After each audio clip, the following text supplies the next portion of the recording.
Hola a todos. Hoy viajamos en el tiempo hasta la Inglaterra victoriana, hacia finales del siglo XIX, para revisitar el caso de Kate Webster, la sirvienta asesina.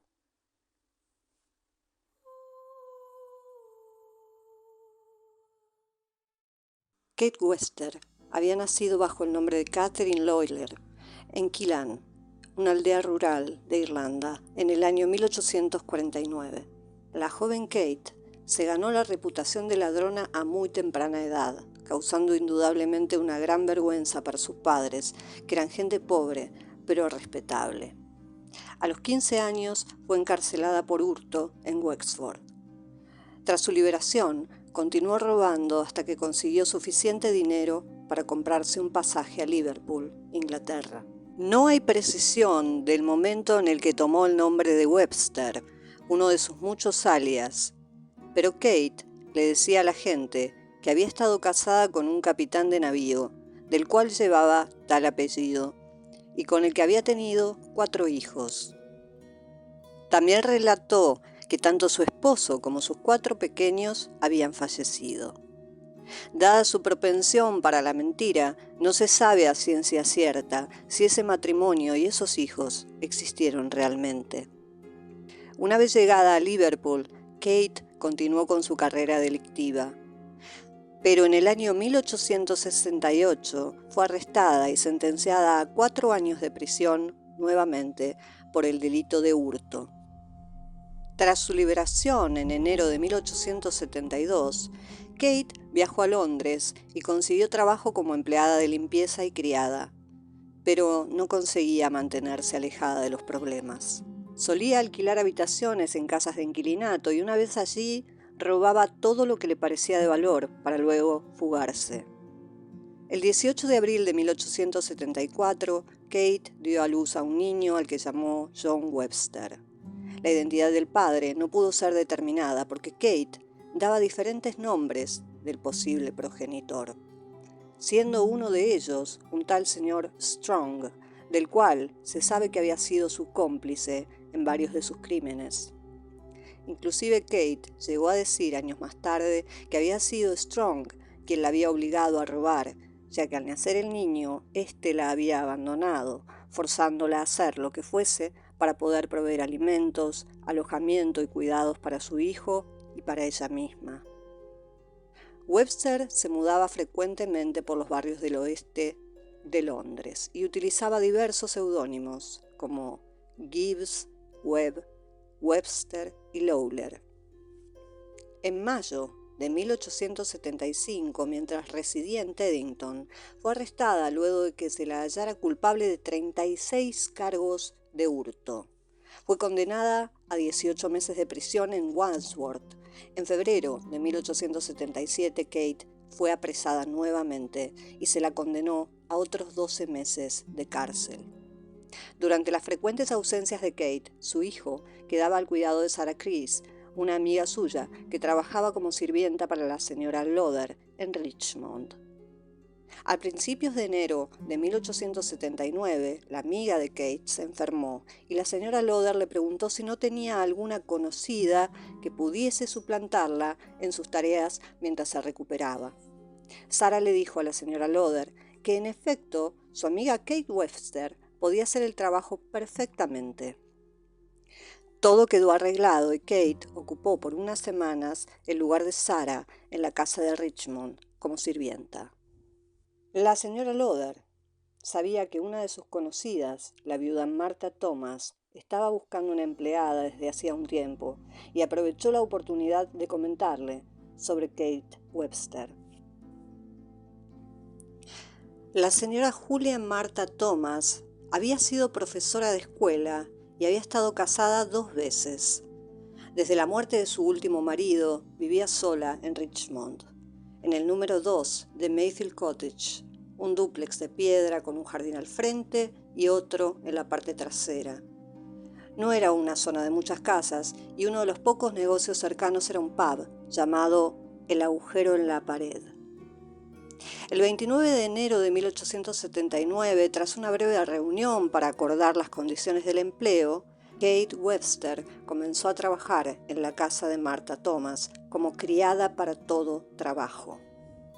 Es importante decir que en la época victoriana se denominaba criada para todo trabajo a las mujeres que eran contratadas por personas que, si bien estaban en una aceptable posición social y económica, no podían darse el lujo de tener un sirviente para cada tarea. Como consecuencia, se esperaba que la criada hiciera todas las tareas domésticas, comenzando su jornada laboral desde la madrugada y terminando a altas horas de la noche. Era la encargada de la limpieza, las compras, la preparación de todas las comidas del día, el lavado y planchado de la ropa, así como también de encender las estufas, cargar el carbón, lustrar la platería, abrir la puerta a las visitas y cualquier otra tarea que al dueño de casa se le pudiese ocurrir. Usualmente la paga era casa, comida y un pequeño sueldo, y la criada dormía generalmente en la cocina. Solo se le otorgaba un día libre a la semana, siempre, claro, la dueña de casa no la necesitara. Bajo esos términos es que Kate empezó a trabajar para la señora Thomas. La relación entre ambas mujeres comenzó a deteriorarse rápidamente. Martha Thomas era una mujer severa, de carácter irascible y más pronto que tarde comenzó a criticar el trabajo de Kate, considerándolo apenas aceptable. También le molestaba que Kate frecuentara el pub cercano a su casa, que era el único lugar al que Webster asistía cada vez que encontraba la oportunidad. Kate Webster se emborrachaba con frecuencia y volvía a altas horas de la madrugada. Esta conducta alteraba especialmente los nervios de la señora Thomas y las fuertes discusiones entre ambas se hicieron casi cotidianas. Estaba claro que Kate empezaba a odiar cada vez más a su empleadora y que esta última también estaba harta de Kate. Apenas había pasado un mes desde el contrato cuando la señora Thomas le notificó a Kate que estaba despedida y que debía abandonar la casa para el 28 de febrero. Kate le pidió que le diera un par de días más para poder conseguir un alojamiento y le prometió que para el 2 de marzo todo estaría arreglado. La señora Thomas aceptó. El 2 de marzo llegó finalmente. Como era domingo, día libre de Kate, se dirigió a la taberna como era su costumbre. La señora Thomas esperaba su regreso para que la ayudara a cambiarse para el servicio de la tarde en la iglesia presbiteriana local. Pero Kate llegó tarde y Martha Thomas la recibió hecha una furia. Algunos feligreses relataron que la señora Thomas llegó a la iglesia tarde y muy agitada. Tras el servicio, regresó a su casa cerca de las 9 de la noche con la intención de reprender a Webster. Kate la estaba esperando. Más tarde, parte de la confesión de Kate Webster diría lo siguiente, cito: La señora Thomas llegó y fue al segundo piso. Fui tras ella y tuvimos una discusión que se convirtió en una pelea, y en lo peor de mi enojo y rabia la tiré desde lo alto de las escaleras a la planta baja. Tuve una fuerte caída y me alteré por lo que había ocurrido. Perdí todo el control sobre mí y para evitar sus gritos y meterme en problemas, la tomé por el cuello y en la lucha se ahogó y la tiré al suelo. Fin de la cita. A la mañana siguiente, las vecinas de la señora Thomas detectaron un desagradable olor que provenía de la casa de Martha, pero lo adjudicaron al lavado de las prendas que solía hacerse en esos horarios y le restaron importancia. El dichoso olor no provenía del lavado. Kate se había pasado la noche desmembrando el cuerpo de la señora Thomas y había colocado varias de las partes en una gran tinaja de cobre con agua hirviendo. Durante los días posteriores, Kate siguió haciendo sus tareas acostumbradas dentro y fuera de la casa de la señora Thomas. Mientras daba una imagen de normalidad, aprovechaba cada oportunidad que tenía para empaquetar los restos del cuerpo descuartizado en un maletín y una gran caja. Pero no pudo hacer entrar la cabeza así que decidió enterrarla en el patio trasero del pub, en donde sería hallada 131 años más tarde. El 4 de marzo, Kate viajó a Rose Gardens, en donde visitó a sus antiguos vecinos, los Porter. Se presentó vestida con ropa costosa y joyas y dijo que ahora era la señora Thomas. Les contó que se había casado y que había tenido un hijo, pero que había enviudado y que una tía de su esposo le había dejado una herencia importante y una casa en Richmond. Acto seguido, invitó a los Porter a un pub cercano para celebrar el encuentro y aprovechó un momento de descuido de sus amigos para tirar el maletín con los restos de la señora Thomas al río Thames. Luego le pidió a uno de los Porter si era tan amable de ayudarla con una pesada caja que tenía que traer desde Mayfield Cottage hasta la estación de trenes.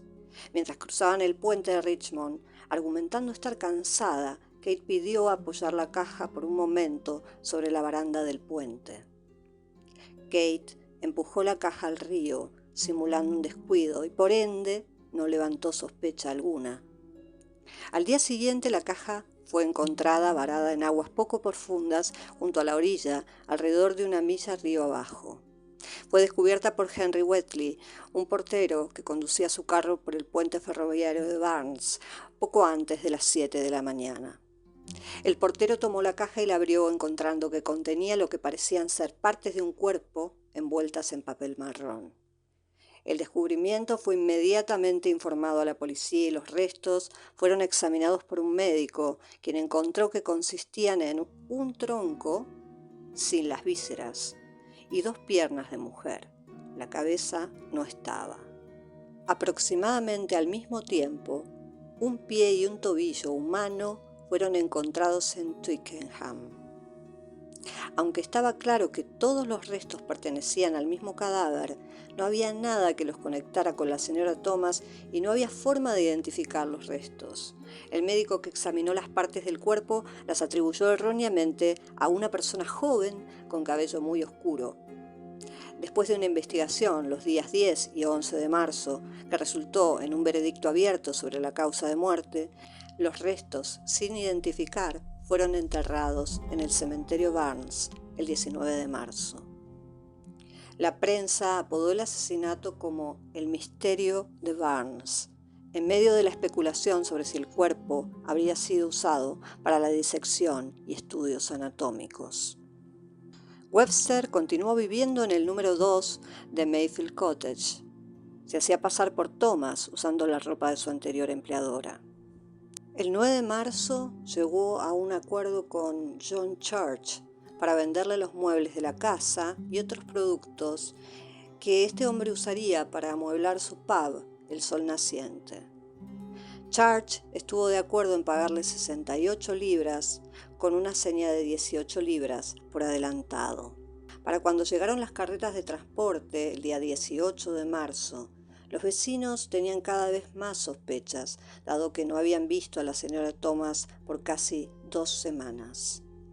Su vecina de al lado, Miss Ives, preguntó a los encargados de los muebles quién había ordenado que los bienes fueran retirados. Ellos les respondieron que la señora Thomas, y señalaron a Webster. Al darse cuenta de que había sido descubierta, Webster huyó inmediatamente, tomando un tren a Liverpool, y desde allí viajó hasta la casa de su familia en Enniscorthy. Mientras tanto, Church se percató de que había sido engañado. Cuando se puso a revisar la ropa de Thomas en la carreta de mudanza, encontró una carta dirigida a la verdadera Thomas. La policía fue llamada y empezó el registro de la casa. Allí descubrieron manchas de sangre, falanges quemadas en el hogar de leña y depósitos de grasa detrás del cobre, así como una carta dejada por Webster dando su dirección en Irlanda. De inmediato se publicó un aviso de pedido de captura dando una descripción de Webster y de su hijo. Los detectives de Scotland Yard pronto descubrieron que Webster había huido a Irlanda a bordo de un barco y en compañía de su pequeño hijo. El jefe de la policía irlandesa de Wexford se dio cuenta de que la mujer que estaba siendo buscada por Scotland Yard era la misma persona que sus fuerzas habían arrestado 14 años antes por hurto. La policía de Irlanda fue capaz de rastrearla en la granja de su tío en Killane, cerca de Enniscorthy, y fue arrestada allí el 29 de marzo. Fue llevada a Kingstown, desde donde viajó en custodia de varios oficiales de la Scotland Yard de regreso a Richmond. Al enterarse del crimen por el que se la imputaba, su tío se negó a dar cobijo a su hijo y las autoridades enviaron al niño a la workhouse local hasta el momento en que se pudiera encontrar un lugar para él en una escuela industrial. El 2 de julio de 1879 comenzó el juicio contra Kate Webster en los tribunales de Old Bailey. Fue uno de los juicios más comentados y concurridos de la época, tal es así que el futuro rey de Dinamarca, que estaba en Londres, acudió a ver las actuaciones. El juicio duró 6 días, en los cuales se oyeron muchísimos testimonios y se intentó reconstruir, en base a las evidencias presentadas, la historia de la muerte de la señora Thomas. Kate intentó implicar en el crimen al dueño del pub, John Church, e incluso a su vecino, el señor Porter, pero rápidamente fueron eliminados como posibles sospechosos, dado que tenían sólidas coartadas que avalaban su inocencia. Por el contrario, y a pesar del excelente trabajo del defensor de Kate, que intentó por todos los medios señalar que todas las pruebas eran circunstanciales, Webster era la última persona en haber visto con vida a la señora Thomas, y todo apuntaba en su contra. Sumado a esto, Kate era una mujer fría, con graves antecedentes penales, y su actitud durante el juicio no mostraba remordimiento ni pesar en absoluto. Una pieza clave de evidencia en el caso fue el testimonio de una vendedora de sombreros llamada Mary Durden, quien contó al tribunal que Kate Webster le había llevado varios artículos para vender una semana antes de la desaparición de la señora Thomas. También agregó que Kate le había contado que había heredado de una tía una propiedad que pensaba vender pronto. Esto terminó de definir la suerte de Webster, que aparentemente ya había premeditado con una frialdad monstruosa el asesinato de Martha Thomas. El jurado regresó tras 1 hora y 15 minutos de deliberación con el veredicto de culpable. Previo a dictar sentencia, el juez le preguntó a Kate si había alguna razón válida para no merecer la pena de muerte, a lo cual Webster respondió alegando que estaba embarazada. La sala entera empezó a murmurar cada vez más alto tras oír aquello, y el juez decidió que se llamaría inmediatamente a un grupo de matronas y a un médico para que examinaran a la condenada, para constatar la veracidad de semejante revelación. Las matronas, junto con el médico, coincidieron en que Kate Webster no tenía un niño moviéndose en el vientre, y la sentencia quedó firme. Kate Webster fue sentenciada a morir en la horca. La noche previa a su ejecución, Kate confesó ser la única responsable del crimen contra Julia Martha Thomas. Cita: tomé la determinación de acabar con el cuerpo lo mejor que pudiera. Separé la cabeza del cuerpo con la ayuda de una navaja que usé para cortar la carne. Después, también usé una sierra y un cuchillo de trinchar para cortar el cuerpo. Preparé la tinaja de cobre con agua para hervir el cuerpo y evitar su identificación, y tan pronto como logré cortarlo, lo coloqué en el cobre y lo herví. Abrí el estómago con el cuchillo de trinchar y quemé la mayor cantidad de partes que pude. Fin de la cita. El 29 de julio de 1879 fue conducida hasta el patíbulo de la prisión de Wandsworth, en donde la esperaba su verdugo, William Marwood, quien usó con ella su reciente técnica de caída larga, que garantizaba una muerte instantánea. Una multitud de personas vitorearon el momento en que la bandera negra fue izada sobre los muros de la prisión, anunciando el deceso. Kate Webster fue enterrada en una tumba sin marca en el patio de la prisión. En el momento de su muerte tenía aproximadamente 30 años. Muchas gracias a todos por haber visitado mi canal. Espero que les haya gustado y nos vemos en el próximo caso en Crímenes del Pasado. Gracias.